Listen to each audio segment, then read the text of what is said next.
Hello, I'm David Hughes. Welcome to Your Perfect Body, the podcast of the esoteric teaching community. So today's selection continues from yesterday, entitled, What Are We Doing? Part 2. As we discussed yesterday, everyone is trying to attain a perfect body. Everything we do is calculated to position ourselves in relation to the qualities, possessions, designations, or relationships appropriate to our conception of a perfect body. This is the method of association, which has a serious handicap. The material body is not really the self. So even if we are able to successfully position ourselves in relation to the qualities, possessions, relationships, and designations of a perfect body according to our conception, all we have is a collection of symbols. Our material body will still get old, become diseased, and die, and there is nothing we can do to change that. We make the mistake of identifying with the material body because our ontology, the collection of stories we tell ourselves to explain life, the universe, and everything, is inadequate to explain consciousness, the principal symptom of our actual identity as spirit soul. Consciousness is so important that in the absence of consciousness, there are no other issues. If the value of everything ultimately comes from consciousness, shouldn't we be paying a lot more attention to it? Consciousness is not a thing in itself, but a quality of the spiritual living entity or soul. Consciousness is a quality of the spiritual being, not a material object. Therefore, when consciousness becomes identified with a material body, it is in an abnormal ontological condition. The category and quality do not match. Consciousness as a spiritual quality is eternal, and the material body is temporary. We need a process of self-realization to correct this abnormal ontological condition. The goal of self-realization is to enter into our actual eternal spiritual identity beyond this material body. The method of association cannot help us with this. But in material conditioned consciousness, the method of association is all we know. Fortunately, the esoteric teaching provides the solution to this existential quandary. First, the esoteric teaching puts us into relationship with spiritual qualities, objects, activities, and designations. This is actually what every bona fide religious culture tries to do more or less successfully. But since the esoteric teaching makes this process of spiritual association completely deliberate and conscious from the very beginning, it is very powerful. But this is only the beginning. The second stage of the esoteric teaching is a comprehensive process of ontological education and adjustment. This literally changes our consciousness from material to spiritual, and actually allows us to rediscover our perfect, eternal spiritual body. How does this work? We all have a perfect spiritual body right now, but because we are in material consciousness, we don't realize it. This is because the quality of our consciousness is determined by our ontology. If a symbol or experience is not present in our ontology, we cannot recognize its meaning. We tend to assume that anything meaningless is unimportant, and so we tune it out. When we encounter an experience that does not fit anywhere in our ontology, we tend to overlook it. For example, most people do not understand the calculus. So if I started talking in terms of the mathematical concepts of the calculus, most of you would simply tune me out, no matter how important or useful the information I was providing. Similarly, people have spiritual experiences all the time. Since we are spiritual beings, this is only natural. But since we have no ontological information on spiritual life, we tend to tune these experiences out and overlook them.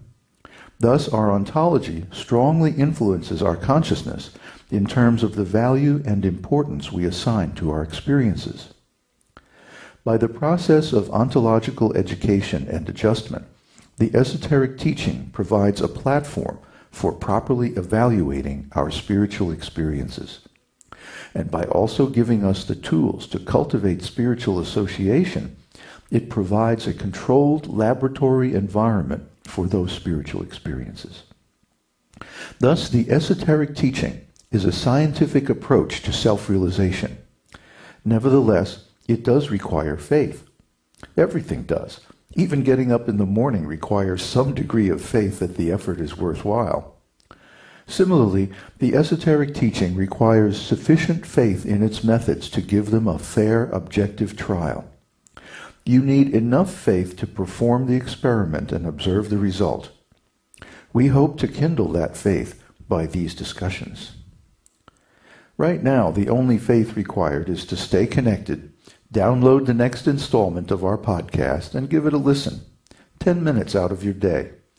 About as much faith as it takes to floss and brush your teeth. You do floss and brush your teeth, don't you? Before I have a right to ask for more than that, you have a right to know what I'm doing and why. That's why I'm explaining the methods of the esoteric teaching before trying to get you to perform them. I'm trying to help you realize your perfect body. That body is not material, but spiritual. Material bodies do inconvenient things like getting old and sick and dying. But our spiritual bodies are perfect in every way.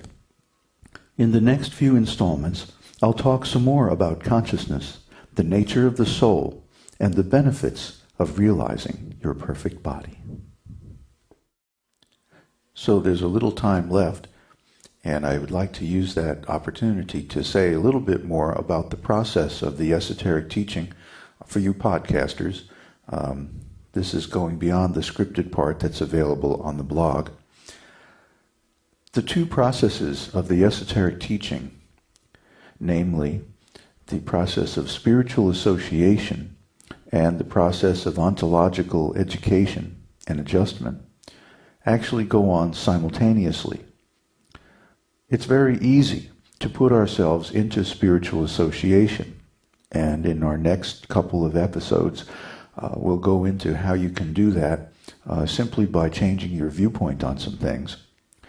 And a little bit more difficult is to re-educate our ontology because it's deficient in so many ways, especially if we have a spiritual background in some mundane religious faith. Then our ontology of spiritual things is going to be complicated by the different ideas that we have absorbed in the past about spiritual things and how they should work. So we may have to unlearn some things in order to absorb a more balanced and scientific viewpoint on the soul. So we'll spend the next few episodes talking about the soul, about consciousness, about its different qualities and functions. And hopefully that will give you a basis for starting to understand who you really are. That's really what this is all about. Because we are not these material bodies. We are the soul that temporarily inhabits them. And when that soul leaves the body, of course, it has a tendency to drop dead very quickly. So the soul is the source of life, the seat of consciousness, and the source, actually, of all the energies of the body. Interestingly enough, the mind, as we usually know it, being a collection of observations and so-called facts and so on, is part of the body. And this is why we don't remember our past embodiments.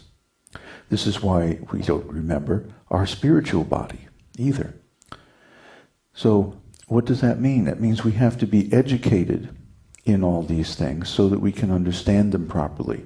Then when we add them to our ontology, we'll begin to observe how the consciousness that we bring to every situation in our life is actually a hint of our real perfect body.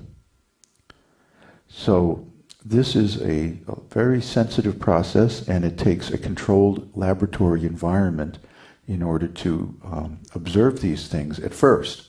Later on, when our ontology becomes more robust, we can observe them at every turn in life.